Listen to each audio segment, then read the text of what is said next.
Hello, thank you for joining us for tonight's In Conversation series, The Practice of Parenthood and Creative Life. My name is Faith Ng. I am the Associate Artistic Director of Checkpoint Theatre. I'll be speaking today with artists, educators, and fellow parents, Adib Kosnan, Chee, and Tobin. Since Checkpoint's founding in 2002, we have been focused on developing, producing, and promoting original Singapore stories for the stage and across platforms and media. The In Conversation series looks at the intersection of arts and the world we live in today. The first was Singapore Beyond the Circuit Breaker, where Dr. Joanne Yung and our joint artistic director, Huzia Sulaiman, delved into the impact of the pandemic on society. This was followed by Resisting Racism in Global Arts and Culture with Dr. Mohan and Pikai Parker and Puja Nancy, moderated by Huzia and my colleague Nicole Wong. They discussed the role the arts and culture have in resisting racism and how we can do better as artists and people. Tonight, we take a look at the inherent chaos and creativity involved in parenting and art making. Please allow me to introduce our guest panelists. Adib Kosnan is a theatre practitioner, playwright, and educator. He is also an associate artist with Checkpoint Theatre and a founding member of playwright collective Main Tulis Group. Chee is the co-founder and company director of Naya's Theatre. She is also an actor, producer, and drama educator with extensive training in viewpoints, as well as the Suzuki method of actor training. Tobin is an Australian theatre maker and educator who has been creating and teaching theatre and education in Singapore for the last 25 years. He is currently a full-time theatre teacher with School of the Arts Singapore. Our panelists will speak for around 45 minutes before opening the conversation to take questions. Please submit your questions in the comment section and we'll try to answer as many as time permits. So one thing I have noticed upon becoming a parent is that there's a big psychological shift that happens whether you're a mother or father. It's something that happened to me 2 years ago when my son Jonah was born. And Jonah is 2 years, 2 months now, and I have found parenting to be very hands-on. It is all the more so when children are small. And for me, I felt that it was a challenge to maintain my sense of self and my sense of self-worth. Sean, I know you have a 13-year-old son named Jackson. You've mentioned to me that you've always wanted to be a father and you waited a long time to become one. What was it like for you when you became a father? How has having Jackson changed you? I think this is going to sound mushy, but I discovered just a whole new love, right? Really, a whole new just resource of love and exhaustion. And just, I guess, having more layers of questioning when you make choices in your life, because you're conscious that someone is growing up next to you, looking at you and learning from how you do things, and not just what you say, but what you do. So yeah, I guess that kind of a hyper awareness about things. But yeah, I mean, it is a joy. It's very much a joy. Yeah. Does that hyper awareness also extend to the different kinds of work that you do? Yeah. I mean, for me, because I make art, I mean education, and I have a child, and I find those all things all kind of affect each other. They kind of rub off onto each other. When I'm with my son, I think a lot about what I've been taught about education and about the things that I've gained from being in the arts that I want him to inherit, even if he doesn't decide he wants to be artistic, right? Yeah, and I find I just kind of question the relationship between parents, upbringing, school systems, and art practice. There's a lot of relationships between them, yeah. And I guess a lot of philosophies that you can connect across these different domains, right? Yeah. Yeah, I think that's something that also happened to me, questioning the things that I thought used to be true. Or the way the world works. I also felt a lot of guilt for the way that I used to treat parents before I became a parent myself. Yeah. Yeah. And I think a lot of us also fall into this thing where we can over obsess a little about improving on the mistakes that our parents made, right? We kind of want to overcompensate and give our kids all the things that we bitterly wanted when we were young. So that can kind of skew things off a bit if we're not careful, right? Yeah. And you quickly realize, oh gosh, I'm gonna be imperfect. My kid's gonna need to go to therapy for something I said and something I did, and there's no escape. So just do your best, right? Yeah. Yeah. I feel the same way. I think I've shared with you before that because of the way I was brought up by my mom, who was a homemaker, when I became a mother, I became very conscious that I didn't want to kind of do certain things that she used to do. And one of the things that she shared with me very strongly was that being a homemaker was a sacrifice on her part in terms of the dreams that she had. And even though she didn't say that there was a resentment towards her children, I felt that guilt, and it's something that I didn't want to carry, or I didn't want Jonah to feel. Yeah, so I guess a lot of parenting becomes us looking at what our parents have done or haven't done. Yeah, definitely.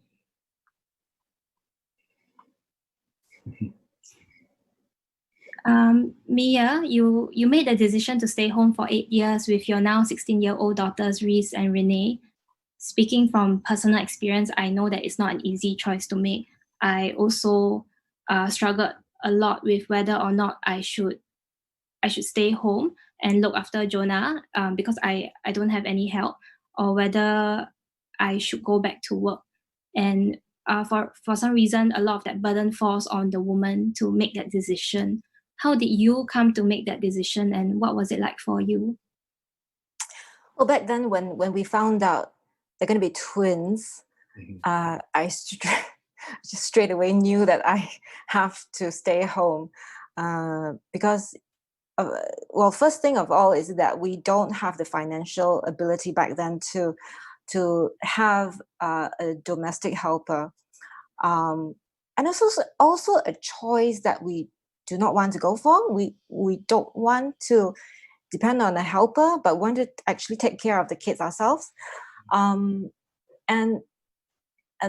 also, yes, like what you said about, compensating because of your own history. So my own history as a kid was that I seldom get to be with my parents. My parents just seldom are able to take care of me, and hence I want to be there for my kids.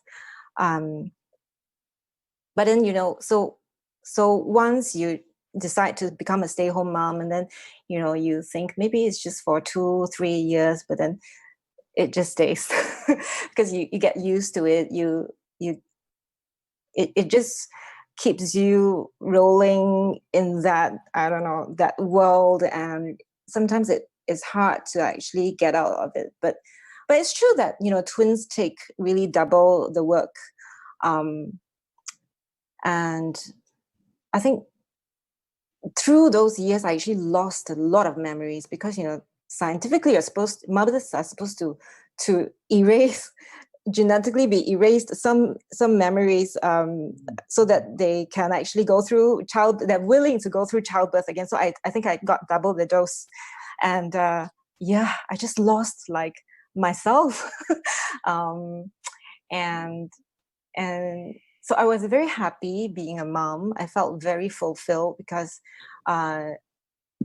what I got from my kids was filling in that void which I had when I was a kid.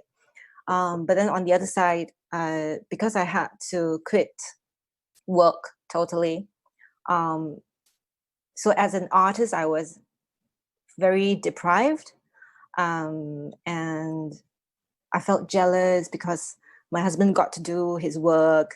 Well, I mean, it has to be because we have to have someone bring in the door, right? But then, at the same time, so I'm happy on one hand, and unhappy on the other hand, and an unhappy person cannot make a good parent.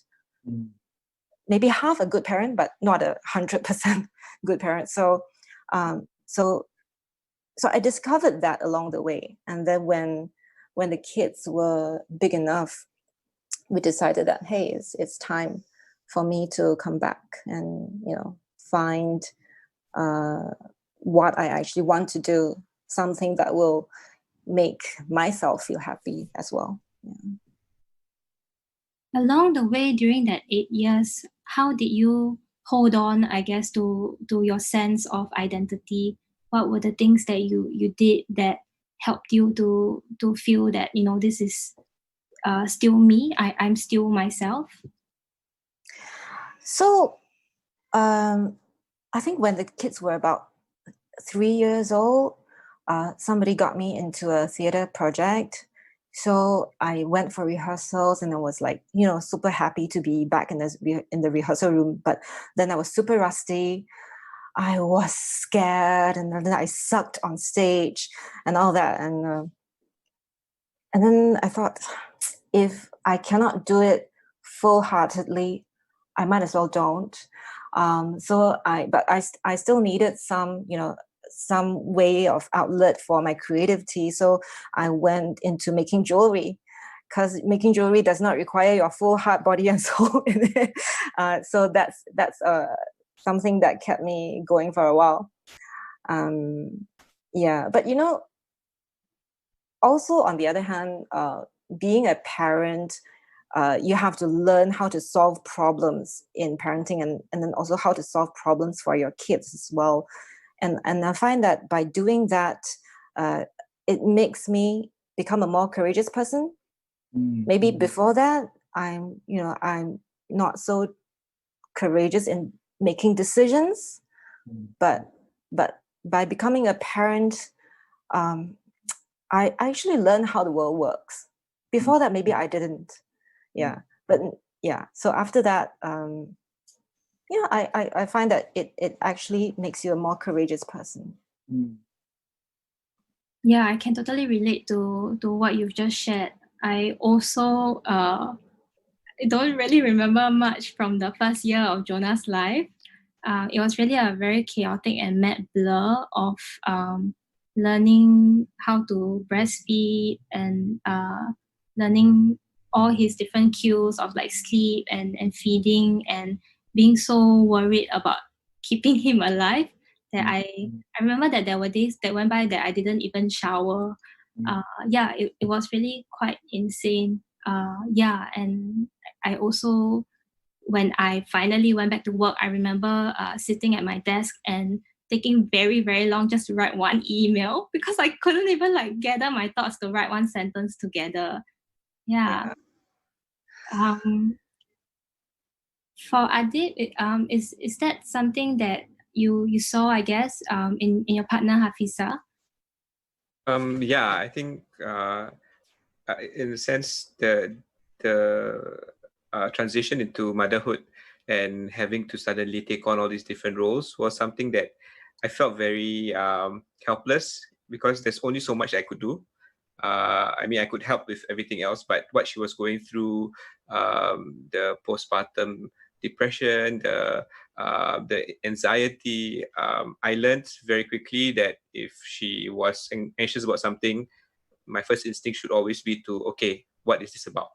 Rather than, oh, okay, you know what, it's okay. Because I think you want to solve the problem, right? But this is not a problem that is solvable in a sense. We were both learning about it. So I learned very early on that she didn't need me to tell her that, okay, it's going to be okay. We just need to do this, because I most of the time, maybe I don't even know exactly what is the cause of the issues that she's going through. I remember I think she struggled a lot with isolation, because she lived with me and my family, and my family we grew up 3 boys, and she was the first outsider female to come in, because we were waiting for our flat back then. And all these things, before the baby came, it was not so bad, but when the baby came, it was like the idea of I I can't have that space, it became very, I think, it added on to the difficulty of this new situation. So for me, yeah, it was tough to see that and know that you can't do much. But I think how we overcame that was anytime we could, I brought her over to my in-laws place, and I think she felt more like at home and also more free. And my mother thankfully understood that, and so we had that open communication. But I think it's very easy for first-time fathers to be like, oh, you know what, to dismiss a lot of things, because you're not the ones going through it, you know. And I was definitely guilty of that. So when my second son, my son Hakim was born, I think we were a bit more like ready for that. And also we realized that if she was to go back to work, we probably would need help. So we did try to get a helper for about 2 years, and that really helped us a lot in terms of having the time. But at the same time, also there were things that she missed out on, like certain milestones that she couldn't share with Hakim that she did with Yana, you know. So now that we both kind of like, okay, we know how to handle things, we decided that when her contract was finishing, we didn't want to continue. And it's been, so we had different phases of like trying to deal with parenthood almost. And now it's the like, okay, we're truly on our own, we're at our own place, we can set the rules, we can make sure everything's okay. And I think especially in Singapore, in the sense where there's a long waiting time for this kind of things that you take for granted, right? It makes a big difference. So yeah, that I guess is how I would sum up my initial like forays into fatherhood. And Yana is 5 years old this year, and yes, 5. Hakim is 3. Yeah. So I myself know from Jonah how much time and energy and attention younger children require. As you were learning and growing with Hafiza, who is also an educator, what did you learn about yourself as a father? I relate very much with what Mia shared, and also what Sean said. The fact that you learn, you become courageous, but the fact is you learn to learn more. So I'm enjoying like letting them explore, and okay, if they want to know about certain things, I will learn with them. Like their obsession right now are African animals, so like that's all that we talk about. And it's interesting because I remember there was a phase where I was interested in that when I was younger. And also it's like you realize that actually you have this reservoir of like, you know what, for these two small human beings, you can do this. Nobody else would, probably somebody else would cause you to be quite irritated to having to repeat this again and again. But it's these two human beings who are mini versions of yourself and your wife. So for me, like I lean into that, and I guess what really brought this to the forefront was probably the circuit breaker period. I mean, with all the anxiety, the idea of like, you know what, with everything that's crazy that's happening and all the uncertainty, this is quite fun, spending time with them, watching like Netflix shows about educational videos, and talking them through about, why does this character feel that way. It's almost like I mean, I wish somebody would have paid attention to me back then, but I guess I had people who did. It's just that for now, this is my opportunity to share that with them. Yeah. So it was during the circuit breaker period, I guess, that you are kind of forced to dig into your bag of experience as a drama educator and learn how to work with them in the environment. Yeah, I guess like I never really saw it that way in that sense, because I teach usually like either later primary school or secondary school and above. But I guess the idea of having that conversation and seeing how far you can continue that conversation, that was always fun, trying to see, okay, how much can I push this? Like, they're asking this, right? So when is it that they don't understand and I have to explain a bit more? Or when is it that they are taking it in a certain direction, and then they suddenly like say something that you just, hey, where do you learn that from? I've never heard this before, And sometimes it's very interesting and very fun, and sometimes it's like, where do you hear that from, but it's just like I didn't see it as like tapping into my bag of tricks in a sense. It was just more like being a bit more interested in spending the time, and there's nothing else that matters. I don't have to rush for anything, and that was a nice feeling. Like, yeah, after this, I don't have to go out and work, and and now I guess the difficulty is having those boundaries. Like just now, having my son like slowly extricate himself from my bedroom because he's so used to having me around. So I'm really I'm looking forward to things going back to normal, but I'm also a bit worried about how that's going to be for them in terms of, daddy's not going to be so accessible already. Yeah. Yeah, kids get sorry, no, I was just going to say kids get thrown off a lot, especially when they're very young, right? Just change in routine, it can really make them feel very insecure, and yeah. Sorry, that's all I was going to say. For you, like for Jackson, like when did you notice this maybe like tapering off a bit, that he could understand it clearer? That he could understand what, huh?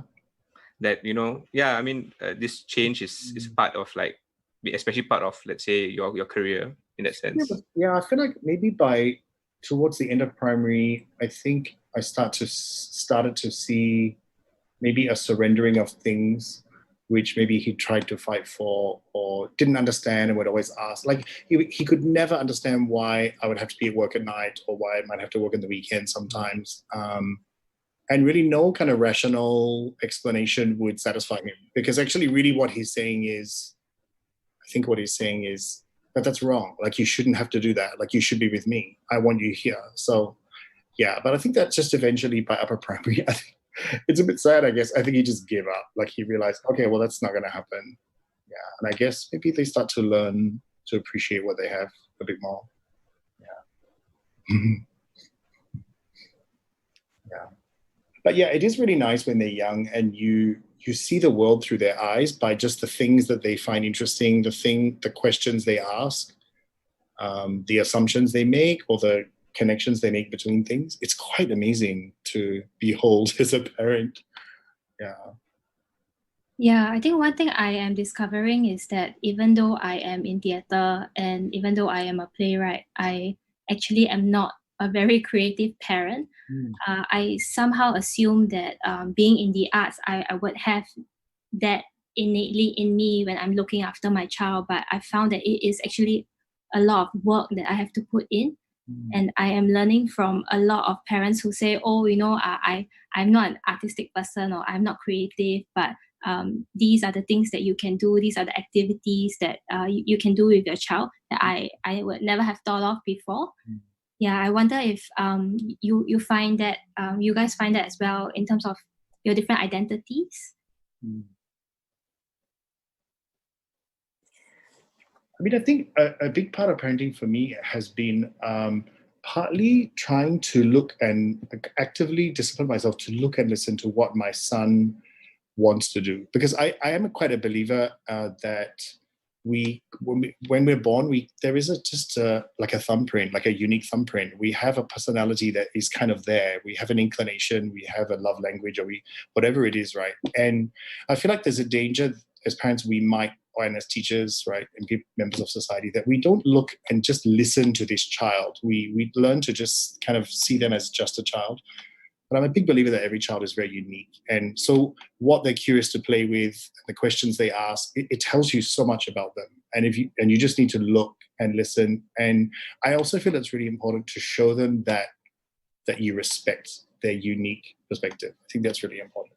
But then I think you also try to balance it with, okay, he's not interested in these things and he needs to find out about this stuff. Like I found myself buying lots of books about, like children's books about racism or gender or sexuality, things that I thought he needs to know about. I want him to have a good foundation. I want him to be wise and discerning and enlightened, and don't want him to be some redneck, So, yeah. But you could easily just never end, just packing the day with things that you want to impart to your child, right? Some kind of parenting curriculum. And you just can't laugh. Yeah, you have twin daughters. I'm a twin myself, and I know how challenging it can be for them to be to grow up as individuals. How do you encourage individuality and creativity in each of them? Well, first of all, what I realize is that we do have personalities that are born with us. Before that, I might have thought that, personalities are formed as you grow up, as you get influenced by all the different things. Of course it does, but you're not born zero. Because my twins, even though they are identical twins, they are different in certain ways. I mean, they have lots of similarities as well, but then since young, they are different. Maybe it's not as obvious to somebody else who's not their parent. But yeah, so first of all, they are already different. And what I try to do is actually, my focus was more on avoiding comparison between them, because I think that seeds something very poisonous. And once jealousy is instilled in you, and then you start to be competitive in a bad way, it just can't leave you growing up. So back then, when they were toddlers and they were going to enter preschool, I made sure they went to different schools, so that they are the one individual in that school. And then after that, when they went into primary school, then I told the school to please separate them in different classes. And that's what they did. And my explanation back then to the teachers was always so that they get to make their own friends, and they get to be themselves, be their own, just have this one face that looks like that in that class. But also, there is such a tendency for people to get confused because you look similar. And I mean, you can't blame people, but this is our tendency to group things together when they look the same, and that's what I have always been trying to avoid. But of course, I mean, there's only so much you can do since the beginning, and as they grow up, they will have to learn how to face the world and be themselves. And even though their parents don't compare them, other people will say something, even though they don't mean it. They will say, "Oh, this one shorter. Oh, that one," and all that. But we feel that as long as parents don't compare, then it's okay, and they should get used to the fact that people will compare. And that is I think it's actually really hard to practice not comparing, because it's so ingrained in Singapore culture, and it somehow, can, right? Don't you feel it's very unconscious? Even for Jonah is 2, right? And he's an only child for the moment, and I've noticed that he will actually compare himself to his other friends, and he likes to show off a bit. Recently, his my husband's brother bought him a red car, so he likes to go down to the void deck and show off this red car to his classmates. He will deliberately go by the playground with this red car, and then he will look very proud of himself, and then naturally all the other kids will his friends will start crying and wanting to sit the car, and then he doesn't let them. So I already noticed that there is some sort of comparison going on, and I don't know, I guess, what how we can avoid that. As in, it's actually not easy to listen, to be respectful of who they are. So what are the ways in which we can do that? I feel like we need to ask them questions and listen. Ask them questions about themselves, and they may not always want to talk about it. And I think it's also nice to share with them your own observations. Oh, I noticed you like this, and see if they want to talk about it. I feel like it just builds a sense of respect, a sense of a healthy sense of identity. And it's actually, you reminded me, Mia, that terrible thing called general public, and how they just ruin everything that you've tried to carefully do at home. Oh my God, so many stories. I just had, can I tell a quick story? I had this flashback of when Jackson was very young and we were trying to deal with like bedwetting and stuff like that, right? And we did, there's a lot of strategies. And one of the strategies, like you get some baby and then you change the diaper and you put them to bed. And I really can't remember what it was. I've also lost my memories. So he ended up very attached, went all this trouble to buy this male baby. Don't ask me why it has to be male. To carry around with him everywhere and take care of. He really became very hooked on it and he wanted to bring it everywhere. And I'll never forget this day, he was standing in the checkout and the auntie, like on the register, she's like, oh, why boy got dull? And I'm like, it's his baby. It's his little baby boy. Yeah, it's for girls. And I'm like, I just wanted to scream. Like, it's really infuriating, right? Like we want men to be ready to be fathers and to care for the young, but we're all willing to just beat it out of them because of some gender stereotype or some, I don't know, homophobia or something. Yeah, so you do notice a lot of that stuff. I put in a lot of time where, this whole pink and blue and what can boys wear and girls wear, put so much care into it. And then all it takes is one person somewhere saying something about pink and that's it. He never wants to wear anything pink again. Like it just takes one statement, one comment from someone to plant a thought with them. They're so impressionable, right? Yeah. I remember when my girls were kids, they loved playing with all sorts of toys, dolls, and they loved to play with trains and cars. And I'm so proud of that fact that they like to wear blue, they like to wear green, and And back to the comparison thing is that because it's so unavoidable, we try to make them see things from more lighthearted views, to not forget the humor, that even though people compare them, they can just laugh it off and it doesn't matter that much. Yeah, I think there's something that is so difficult, especially for like my children right now at the age that they are at. And the fact is, like, because they share their toys, so my son will end up playing like with the little ponies and like the Barbie dolls, and my daughter will play with the cars, but she naturally will tend to stick to her own. And I find her sometimes reiterating these things like, no, this is Kakak's one, this is your boys should play there.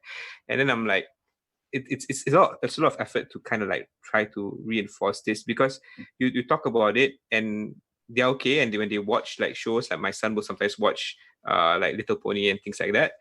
But then if somebody comes in and somebody sees like exactly I don't think my son is like, oh, bothered by it, but it becomes like, okay, I'm a boy, yeah, so I like actually like this.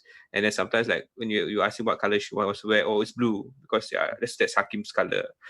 And for me, the idea of like just softly always telling them, but you can take any color you want, you can do that, and that's how I'm dealing with it right now. But I guess also coming from a Malay Muslim perspective, that layer kind of like also patriarchy in terms of gender roles. I mean, like there's some places where I go to that I have to eat before my wife, things like that. And it just, I don't want this. I mean, it is part of my culture in that sense, and I think my children will experience that.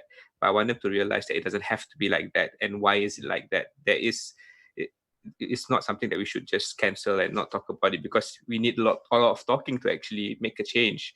And I think the fact that Mia said about being lighthearted and injecting humor, that is the way to go, because in a sense, then you can always talk about it, you see. It doesn't become something like, oh, we don't talk about it. And I've seen this in families, and I feel so sad sometimes where people can't express what they really feel or something that they love doing because, oh, no, what will my father say?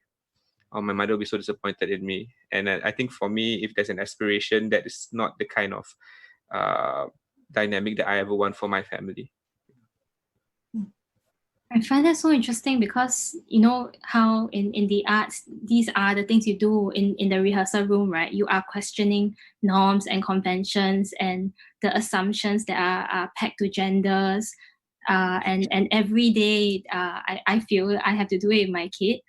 So it is challenging, and all the more so when you are trying to keep protect them and I guess help them to grow and thrive, you need to create a very stable environment for them.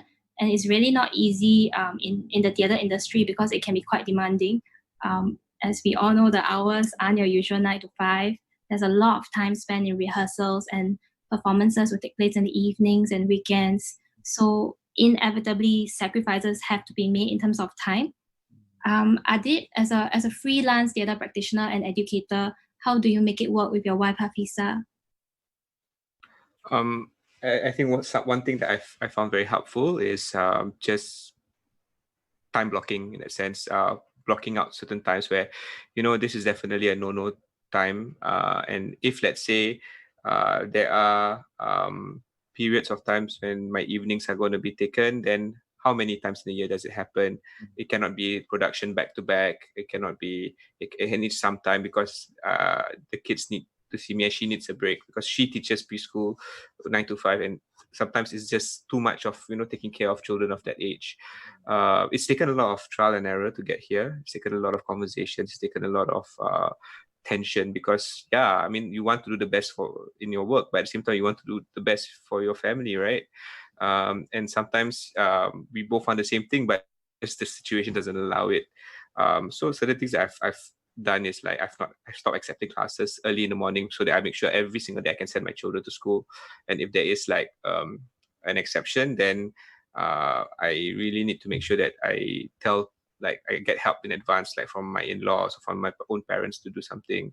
And for me, that's something that I was really looking forward to, like practicing. And then the whole situation came this way. And in a sense, it really allowed me to reevaluate and understand, okay, you know what, even if things do go back to normal, there are certain things that I will not compromise on, at least not until they are of a certain age, because especially for their age, it's like, it's very, very quick where the milestones just pass, and I'm going to miss it.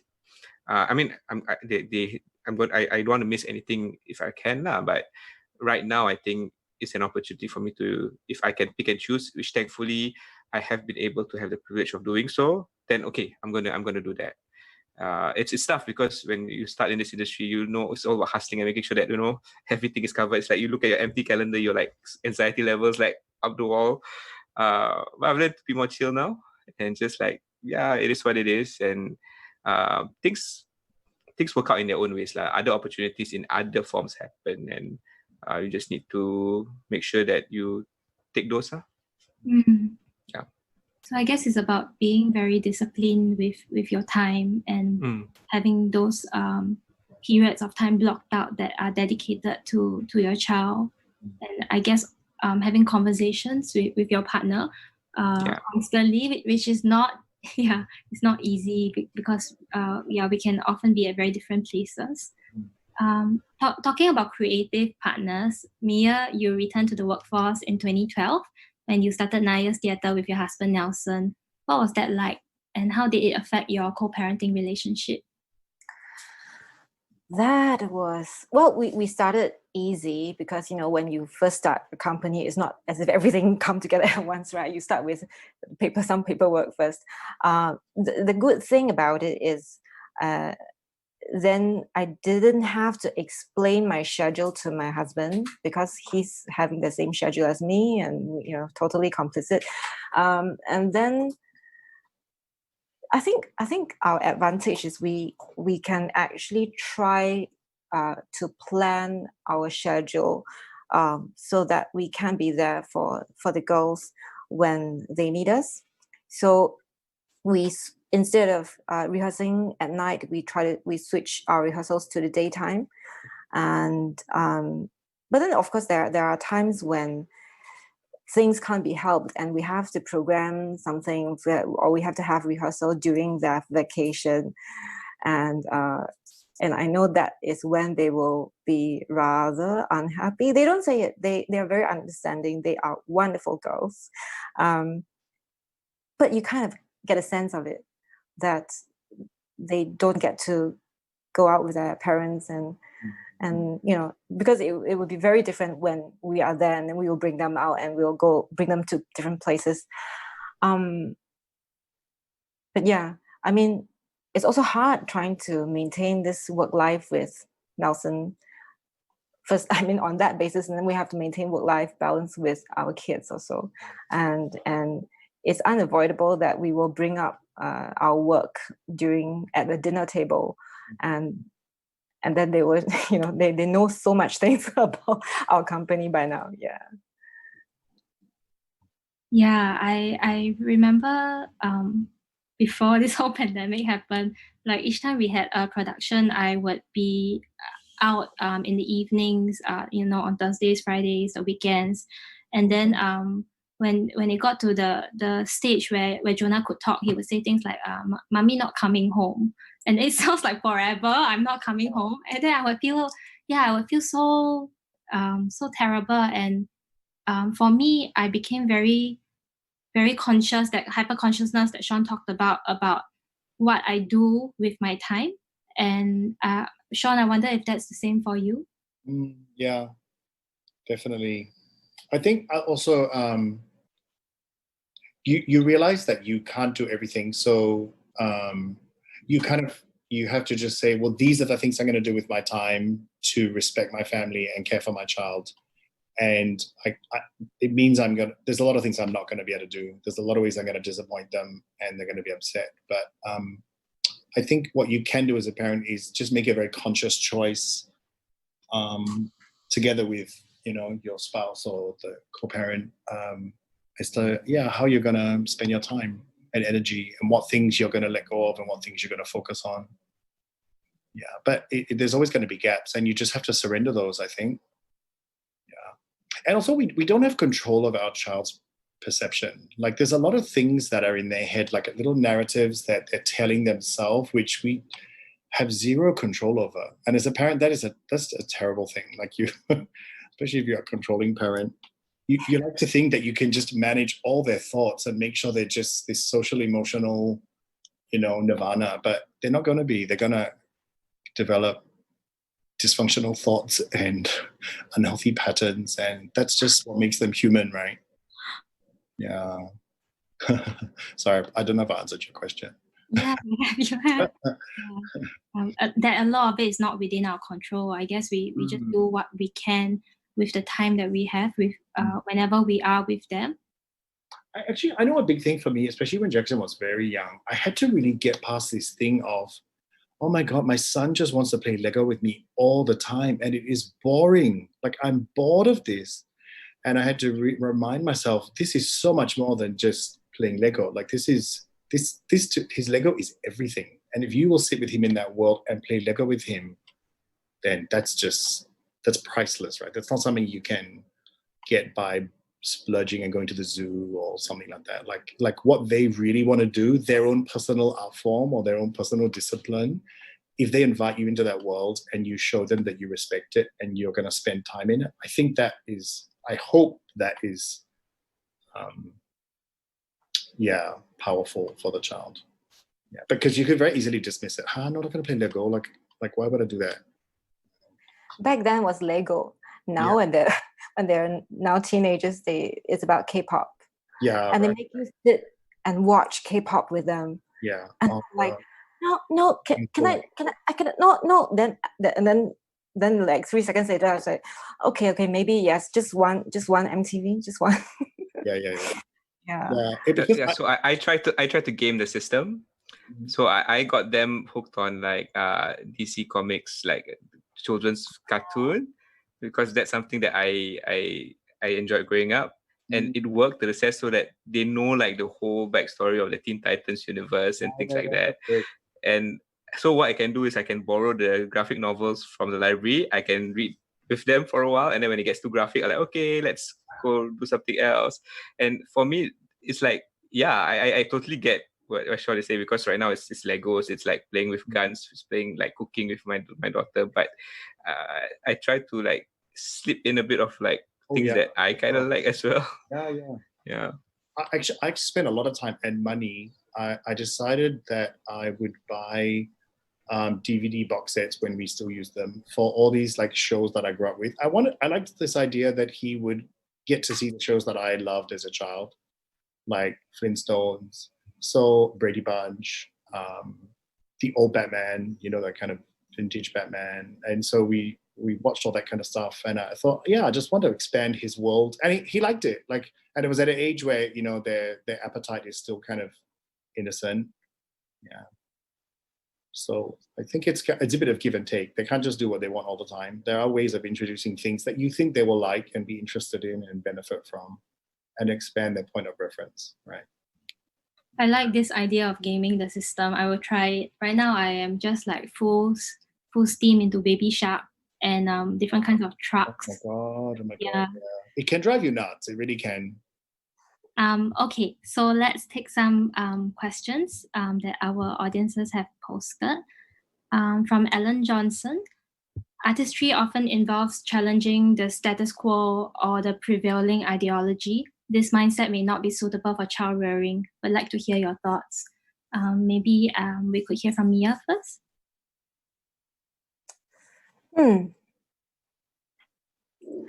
don't know. I think our philosophy in parenting has always been trying to educate them and not hide truth from them. Starting with taboo subjects like sexuality. I remember when they were 5 years old, and then one day they just popped the question. So, how are babies made? Then I'm like, oh, okay, here it comes. And then I'm like, well, babies are born through mom's vagina. And they're like, I know, but how are babies made?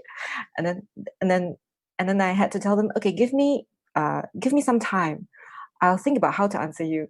And then so I went to do all sorts of research and all the books that are meant for kids at this age, and we found something, and then we showed it to them, and then funnily enough, after they read the books, they just never asked another question. So the what we get out of it is, once they know what is behind all that, they stop being curious in a bad way. And because when you're curious, you want to try it out. But when you know how things work, then you're willing to wait for it, or in other cases, like in issues of LGBT, then they would be more understanding, and they are able to identify with what the world is trying to fight for. Yeah. Adib? I think I always try to frame it from, I break it down, because I think for them at this age, it is the simplest things, right? So if you talk about challenging the status quo, prevailing ideology, what are the reasons for this challenge? Is it a lack of basic respect for a person? Is it lack of rights that certain people have compared to other people, So I try to talk to them through these things. Like, do you think it's fair that these people get to do this, but we don't get to do this? Because at the end of the day, I think to a certain extent, I would like them to make their own evaluations on it. I mean, I have my own views, and at the end of the day, I will share it with them if they feel that they want to know. But I would like them to develop this idea of like seeing a human being or another person as a way of like, how do you treat that person? How do you talk to that person? As simple as how do you say good morning, and how does that affect? I mean, like, okay, so if somebody doesn't say good morning back to you, could it be other reasons why? Do we just dismiss this? Because I find myself like having to go back to how I feel when certain things happen to me, and I just try to be as honest and as communicative with that. That's been how we have done things so far, and we haven't had questions that have been challenging yet. But at the end of the day, I think I don't think that I think that the mindset of what is the mindset that you want your children to have in terms of how they view other people. I think that if you have a clear idea of that, then it doesn't matter what your ideology is, because at the end of the day, it's about treating other people in a respectful manner. Also, like, you do have to help your child understand that there is a place for conforming and there is a place for compromise. But I don't think questioning the status quo is a bad thing. I think it's vital, actually, because I think your child ultimately needs to know, and you're right, it has to be an age-appropriate thing. You don't want them growing up cynical and suspicious, right? They need to know that actually society wants them to shut up, do as they're told, not question, buy lots of things, just support the capitalist system. So that's not a good thing. I think a child has to be questioning, and a child has to have a real sense of their own discernment. Because there's going to be plenty of times in life where someone's going to be pressuring them to do something or be something, and that's actually wrong. Yeah. I remember the first time we sent Jackson to a music class. He was very, very young, and I'll never forget this moment where they started playing this. We were able to watch this, and they started to play all this rhythmic music, and the kids were meant to clap, right? And Jackson was the only kid that stood up, and then he just stood up on his spot, and he just was moving, right? And so first of all, it hit me that every other child did not move. They just sat there. Okay, that's fine. And the teacher scolded him and told him to sit down. And I just thought, I'm never bringing him back here again. This is ridiculous. Are you kidding me? It's like a music class. You're teaching him rhythm. He's doing the appropriate thing. He's dancing. His body's telling him to dance to his music. He's not disrupting. And so you face this kind of stuff a lot as a parent. And perhaps artistic parents are more likely to be questioning about this stuff. I don't know if it is the case for you guys, but then I have to keep my cool, because I have to balance how I present my perception of the institution, right, to my son. I want him to have a healthy sense of society, but I want him to be aware. People are going to try to shape you and reduce you, make you smaller. Yeah, because it's not convenient for us to all be unique and for us to all be questioning. It's really not. Society needs us to just be the same, right? Yeah. Yeah, I also do think that I don't know if the challenging of status quo is actually not suitable for child rearing. Yeah. Jonah at 2 years old is such an artist. Everything is a challenge. Everything is must test the boundary, must test the limit. Whatever I say is no. And allow why. And I do wonder, maybe maybe it actually can and it does, and it necessarily has to work together, that you are challenging the status quo and questioning, and that is the way you grow as a person. We have Mia. I was just going to say that, and in fact, yes, we do want to keep our kids that way, right? We want them to remain curious and find out things, and always have an interest in anything in the world, and always we're trying so hard for education not to kill that interest. Yeah. We have a question from Zenda Tan. Does parenthood affect the content you want to make? Do you feel like your artistic voice has changed in any way? Another question from Ethel. Yeah. Do you find that having children has drained your creativity or enhanced your creativity more? Hello, Zenda and Ethel. How, Yo? I can answer Ethel's question first. I think yes and yes to both. I think there are times where you just, I just don't want to think about how to, structure certain things. I just want to I wish I was doing something else.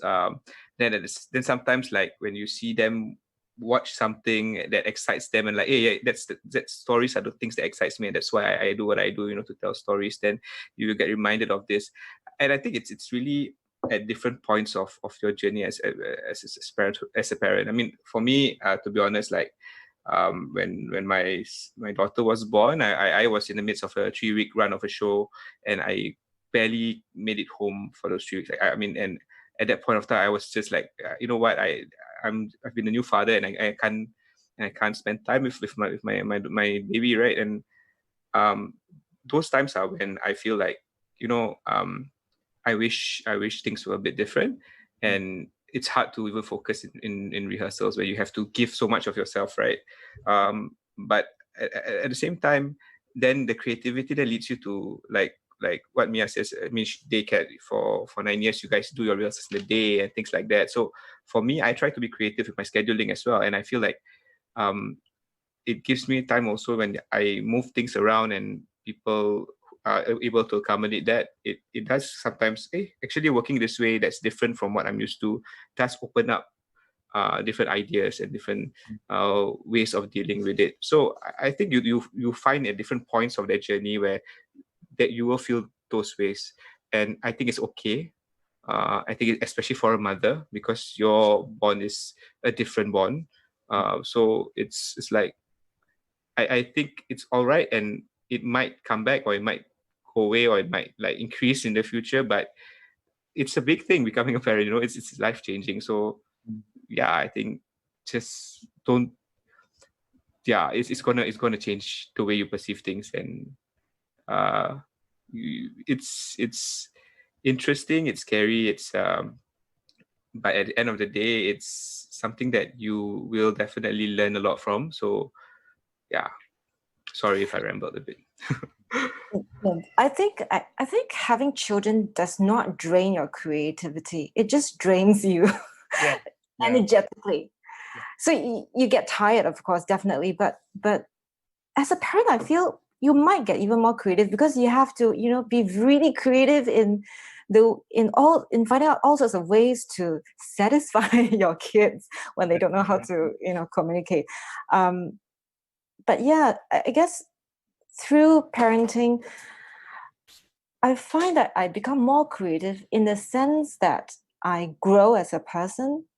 I understand the more I don't know. I mean, maybe I was just a cold or weird person before I was a parent. But after becoming a parent, I started to learn about how things work, how relations work, how relationships work, how emotions are, and things like that. And being a person who understands more aspects of the world, it makes you a better artist. I think it also, you sometimes perhaps can't do you give up the chance to do some things that artists would otherwise do. So you might just have less time to listen to more music, or go to museums, or read more books. Like, because I have been conscious of that. And you just have less brain capacity. You're a lot more tired. So I think in creative projects, I definitely saw and felt a change. Like, I had to just work smarter, I had to work faster. I don't have time to indulge artistic thoughts and process in quite the same way I did before. Because you just don't have the bandwidth. Yeah. But like you said, I don't think it necessarily means that you lose the creativity. You just have to work smarter with the creativity. I think the one about content that you make, that's an interesting question. Do you guys have anything to say about that? Are you mindful of the shows you do? And a little bit. I think in a sense that the question of how would I feel if my children were to watch this in the future, that has come across. That thought has come across my mind. But it's also not something that it's more of like, okay, so this would be quite interesting if they did. So how would that conversation be like?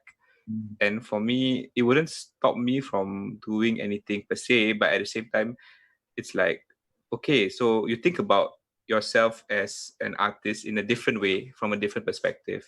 And I think that's what you just have other people, a different set of people who you kind of have to think about their perception of you. I think it's okay if you just, it's fine if they just see me as how everybody else sees me. But for me, I think that's something that I'm a bit more conscious of. But it doesn't, it's changed the way of how I want my message to come across, in the sense that I think about how do I make this what I want to say more accessible to more people, because at the end of the day, I think I want my children to be able to understand, and I don't know how they'll be like as young adults. I don't know how they'll be like as adults, but I want to be more mindful of more people. Yeah, that's how it's impacted me, being a parent. Yeah. I've actually enjoyed having that extra perspective to ask myself, like, why am I doing this? What would Jackson think if he saw this? I even had kind of certain scandals and all that with art and skin, with the fringe and all that. That was a very interesting time because I found myself questioning, what does this mean for Jackson? And I would sit with him and talk with him about it and say, how, we've always talked to you about your body in this way and nakedness, that nakedness is not a bad thing, but it's about time and place, and that God made your body and it's a beautiful thing and there's no shame in it, but you don't run around flashing it everywhere. And, I do find it's important to be able to sit with the work you do and think of ways that you could give your child access to it, like what you said. And I am kind of a believer that there are topics that I don't think there's topics that kids can't talk about. And I think you have to be readying them for every topic, whether they know it or not, right? Like, we kind of think we don't want to talk about sexual things with kids, and we don't. But you're wrong if you think you're not meant to be preparing them for a very sexual world. I know this is a bit of a dark turn, but like for me, it was always a very, very big thing. I did not let my son go to a public toilet alone until he was maybe 11, because I'm totally conscious that there's predators around and children are vulnerable. And you actually need to find times to highlight to them what you're doing and why, and to be aware. But you also don't want to plant a paranoia, right? So, yeah. We have a question from Ke Wei Liang. How did your collaborators help you readjust back to the rhythms of theatre making after your children were born? Maybe this one for Mia? I started only, we started the company when they were 8 years old. I think they were pretty big by then, and there wasn't that much of a worry. So I'm not quite sure whether this question is for me. It sounds more like for people who are still struggling with very young kids. Is it? Adib? Yeah, well, so like I mentioned, when Yana was born, I was doing a show at the National Gallery. It was a two-hander. I was working with Tan Wan She, and I guess just it was only me and her working on that project, and we spent a lot of time together. So we were just talking about. I mean, she was very open with hearing me out, and I think when you're a parent, sometimes you don't want you are very wary of what you say about your children, because you want to say a lot. You can end up dominating the conversation, and that's something that I didn't want to impose on anybody. But I think having that outlet of just sharing with people, and then like I think Claire Divine was also there because she was the producer, so she would sometimes come in and talk to me about it, and she would give like tips and like her own experience. So those was really helpful, just knowing that there are people who have gone through this before in the industry. And then when Hakim was born, we were in the first week of rehearsals for Frago with Checkpoint. So I think it was like, I think the middle of the first week. So we just started rehearsals, but Checkpoint gave me the time off for like a couple of days to spend with my family. And again, I think people asking me about it, and when somebody asks, then you feel like, okay, I can talk about it, and that was like, I think it's important to just feel seen and about, this is a big thing and it is an important thing, but at the same time also, you don't want it to become the thing that dominates everything, because at the end of the day, you don't know how people feel about it. I mean, personally, like especially if you're if you're talking to people or couples the same age, you don't know whether they are trying for a kid, or you don't know if they have had trouble with it, and it's, when you know how it feels like to be a parent, you also know how some people suffer or struggle to get there, right? And I think for me, it was almost like, okay, I'm very, very aware of all these things before I start talking about it. So my collaborators during these 2 periods, they were just very generous with their time in terms of like allowing me that space to talk about it, because yeah, it really helped to just like, I can talk about it for like during lunchtime, and then like, okay, now I can go back to rehearsals and like, don't think about it, and then go home to my family. Yeah. I was thinking, I think it's not really about collaborators that helped me readjust back to theatre, but actually the training itself, and it's something that is very real and physical. the fact that I train my body, which is my instrument, to get back into that rhythm of being on stage and working on stage. I think that's the most important thing, actually. That's good. There's a question here about parental expectations and creativity. From Pavita Kaur Gil Titri. Do you feel that you broke away from parental expectations to fulfill your own creative goals, but now find yourself putting pressure on your kids to be creative? We never put any pressure on our kids to be creative. In fact, I'm not sure whether we, now looking back, I'm not sure whether we have overdone it, trying to protect them from actually being influenced to go into the same path as their parents, because we don't want them to eventually go into theater just because the parents are in theater. We want them to find out what appeals to them and what is it that they actually want to do growing up. Breaking away from parental expectations, I honestly don't feel that because I stayed home for 8 years. I think I've spent enough time with my kids for them to understand that this is what their parents set out to do in their life, and they also have to give us space to do what we want to do in our life as well. Yeah. I think you do have to do a fair amount to protect your child's innate creativity. I think that's important. But it sounds a bit sinister, like pressuring your child to be creative. Although I do, the more they get into school life, you will quickly realize that they have the choice. Like, let's say they're doing literature or composition or whatever. So I was the main person doing my son's PSLE composition prep, right?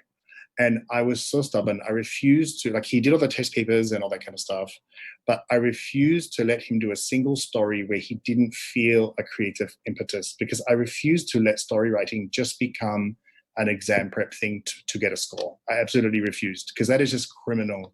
I think it's absolutely criminal. So, I would buy games or things, or show him pictures, or take all day if I have to get his composition done, to make sure that it had an exciting, stimulating process, and that he felt proud of the story that he'd written.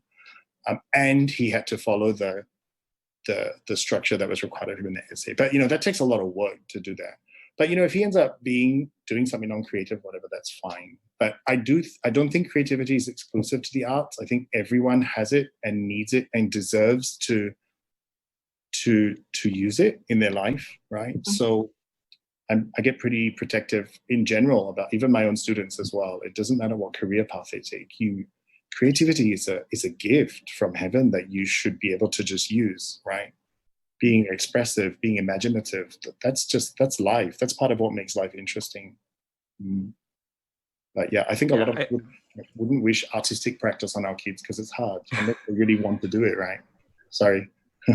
Yeah, I mean, actually, I kind of get where Pavita is coming from this question, in the sense that my parental expectations, I think there have been many times when my mother has expressed her, I wouldn't say regret, but she felt I could have done things in a different field, and I think at the end of the day, for me personally, I tend to miss out on certain things that are creative that they do, because for me, it's just not the norm, you see.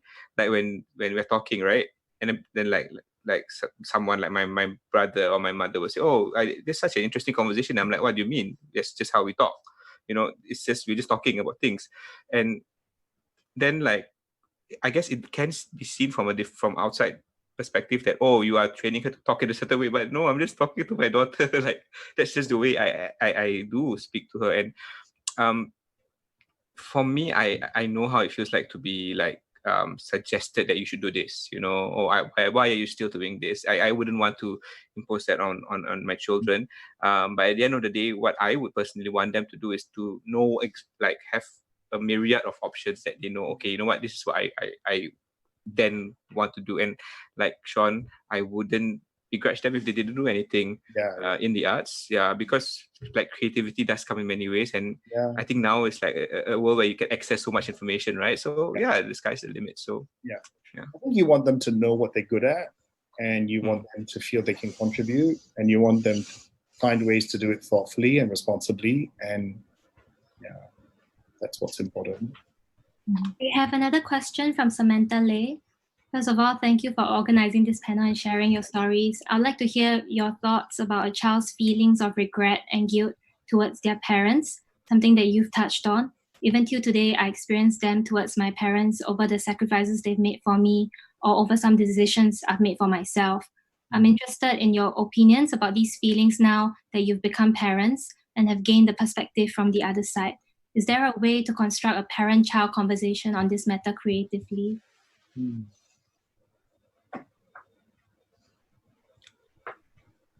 I mean, like, I relate to this from the perspective that I had a very fraught relationship with my father.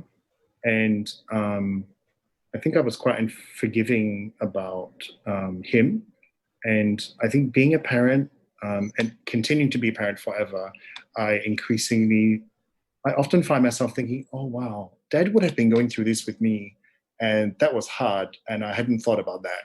So when he was angry or he was getting aggressive or he was snappy or rude or intolerant or whatever, I kind of understand it better now. And I think as a parent, there's the possibility of healing, right, and forgiveness because it comes up all the time, right? Especially if you do have fraught relationships with your parents.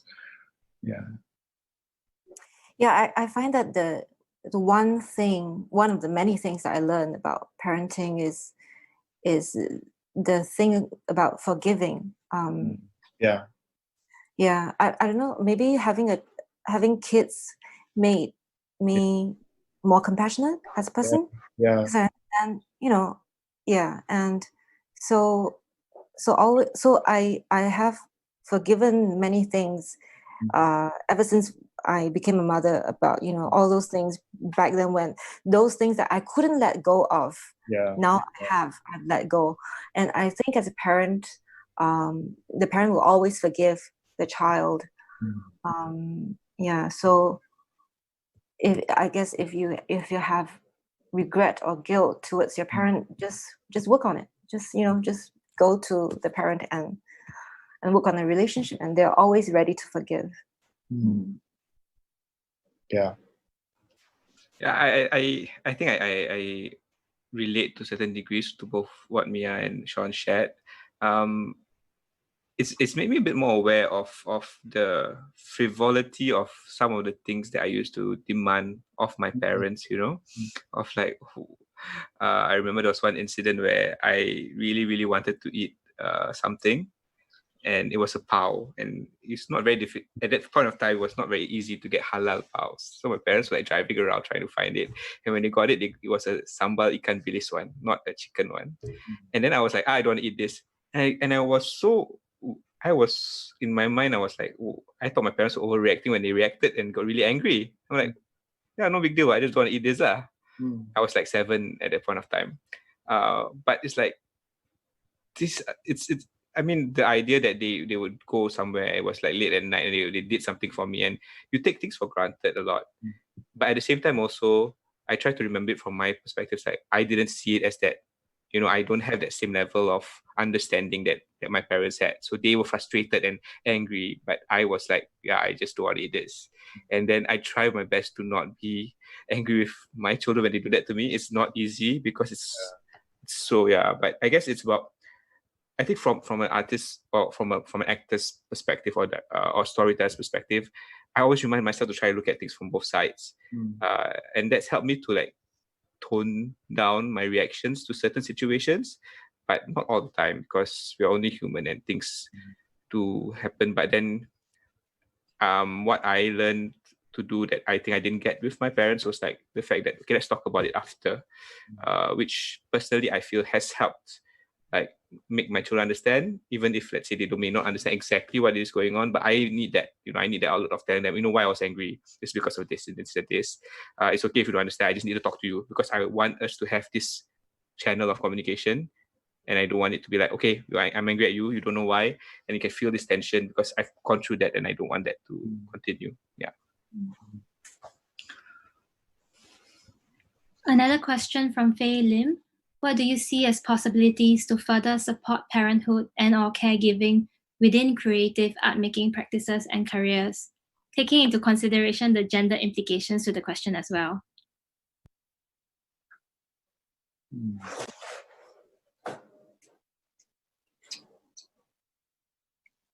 I mean, I don't really know actually. What happens in theatre companies, right? Are there cases where actors or production personnel, etc., are able to bring their children to work sometimes? Is that something that's encouraged? Is there space to do that? Is it viewed as acceptable? Is that the kind of thing this is talking about, like accommodating? Yeah. Yeah, I think so. Did you all have any experience of that? Like for me, like I have brought Jackson to lots of rehearsals and things like that, and people have been quite understanding about him being there, and they're sensitive to the fact that I'm trying to also make it meaningful and make space for it. And I think they compromise a little, give and take, right? Knowing that I can't give my full attention, perhaps. So I've appreciated that, but I'm not sure if it's always that welcoming and adaptive. I feel that the companies that I've worked for, they've generally been quite welcoming, but I feel like fathers, artist fathers especially, we tend to not want to lean into this in that sense. I mean, I feel a lot of like guilt as a collaborator when I mean, I've brought my daughter for rehearsals before.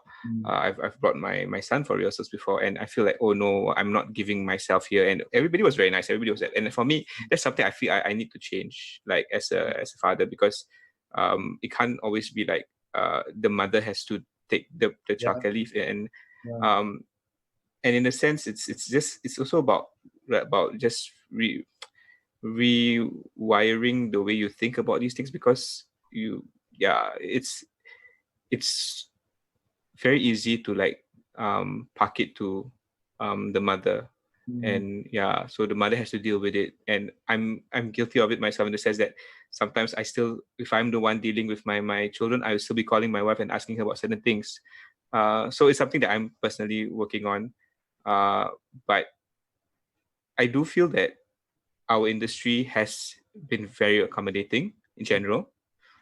It's just whether you as an individual, you want to, as a man, whether you want to really hold up to it, Yeah, I feel the same. Like I felt that back then when our kids are still young, if we had to bring them to the rehearsal room, we try not to, because first of all, Nelson's the director and then I'm the actor, and then we're like, we're two people in a group of maybe 5, 7, I don't know. Yeah, and we try, and in that sense, we try not to be unprofessional. But then at the same time, we know when other people want to bring their kids, we always welcome them. But it's always that pressure on yourself, right? That, because when you have to tend to your kids, then you feel that you cannot give 100% to the team. It's always that. And I guess it's also a mindset that we need to change, that we need to maybe just be a bit more relaxed, because there are people who can manage that. When the kid, is like seeking for attention, we just ignore the kid, and the kid should learn to be ignored. Right. Yeah. I mean, I'm sure for some kids it's easier to do than others. I was lucky with Jackson that he was just so content to draw or play with his iPad or watch, or that it was usually fine.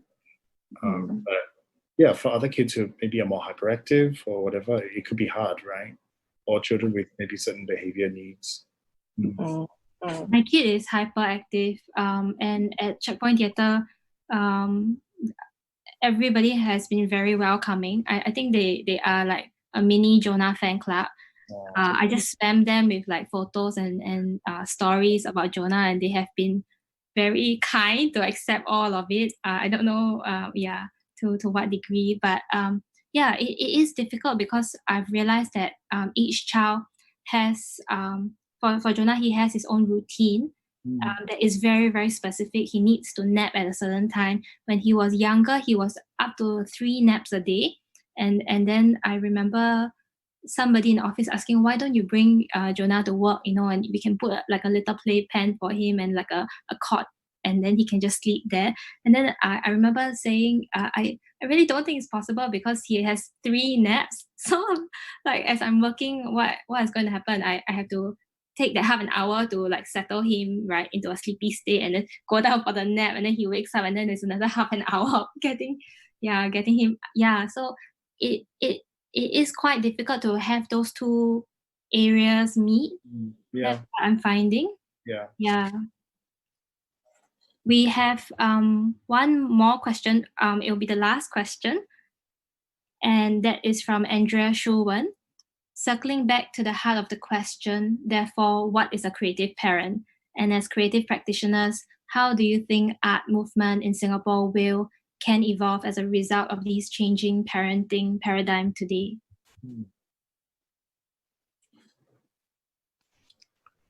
I think a creative parent is an adaptable parent in the sense that your child is always growing and is always learning new things and is basically becoming a different person each and every day, or becoming who they are meant to be. And it's, I guess, it goes back to how you engage and you find out more about them. I think parents generally now are more involved and are more like, I say this generally, are more like equal in terms of how they access the lives of their children. I think it's about getting to know your kids and asking or creating opportunities that are unique for them to express themselves. Because for me, at the end of the day, there's only so much you can do here physically, right, in Singapore. So how then do we do the same activities but approach it in a different way to get them to still enjoy? And when is it okay to just do the same things again and again? Because you want them to be stimulated in a positive manner. And for the second question, I think I don't know. I find that if let's say families can create art together in a sense that like what Spell 7 used to do, in a sense, I feel like it's something that is very very interesting and very exciting. I think this dynamics of the new family, I'm very interested to see how a new Singaporean family dynamic evolves from how young parents right now are learning, developing, and sharing so much information. I think that the access to information again is crucial in changing how we perceive a lot of things. So yeah, I think there's a lot of possibilities, and it's exciting to see. Yeah. I think being a creative, I'm not sure how exactly is a creative parent, because I feel every parent is creative. I look at my cousins' stories, Instagrams or whatsoever. They do a whole lot of things with their kids.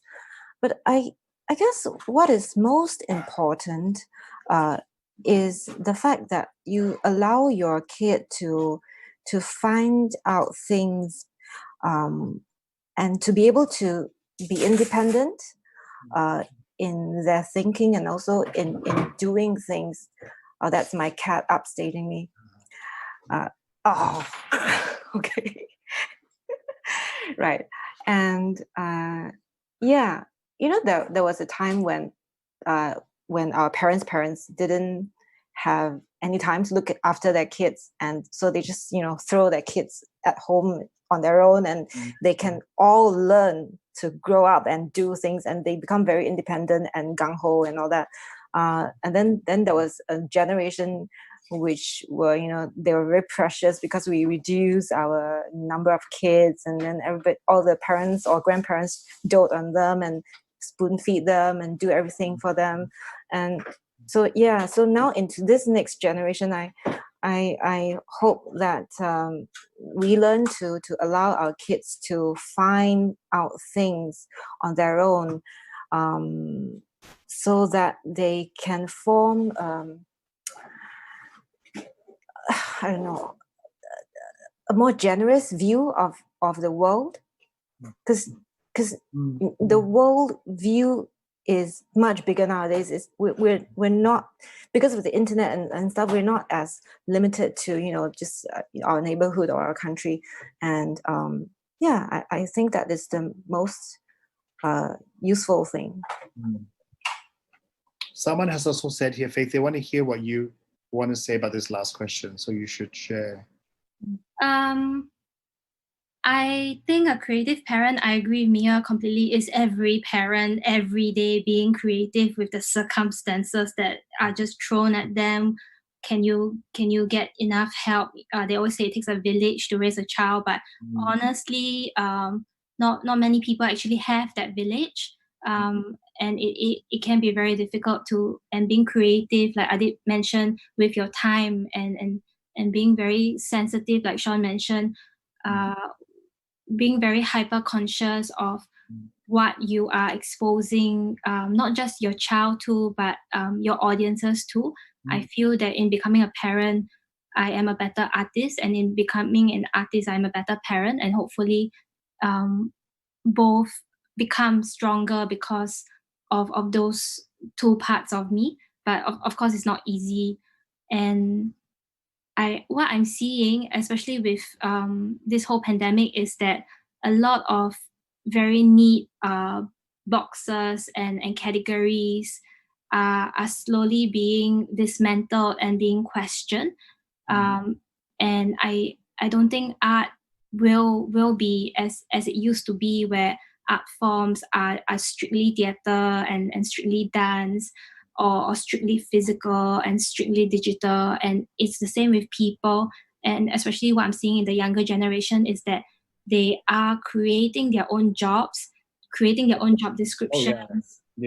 So I do believe that it will be a very different world out there for them, and I think they are prepared for it. Yeah. Okay, so I will have to end because we have actually overran. But thank you all of you for staying with us. Thank you to Adib, Mia, and Sean, and to everyone for participating and for your comments and questions. I'm so sorry we couldn't get to everybody, but I think what we can do is we can try to comment on some of them if we have time. Before we close, I would like to let everyone know that we are approaching the tail end of Checkpoint's 2 songs and a story, created and dramaturged by Hosea Sulaiman and directed by Hosea Sulaiman and Joel Lim. This online video series features Anstra, Instra, Joe Tan, Rebecca Sangita Dorai, and Weish. 2 songs and a story blends music and storytelling to explore vulnerability, isolation, and the power of human connection. There's just 5 days left to purchase your tickets, so please do get your tickets on Systik now. If you enjoyed this event, I would like to ask you to make a donation to Checkpoint Theatre at giving.sg to support our work. Please also look out for the works of the Main Tulis Group, Nayas Theatre, and School of the Arts Singapore. I'd also like to thank my colleagues at Checkpoint Theatre for their work on this event, Claire Wong and Hosea Sulaiman for concept, Ishan Lam and Nicole Wong for marketing, Is Sumono, Yan Tay, and Trisha Tan for logistics, and Fu Zijia for design. A big thank you once again to Adib, Mia, and Sean, and thank you everyone for watching. Take care and stay safe. Thank you, everyone. Bye-bye. Bye.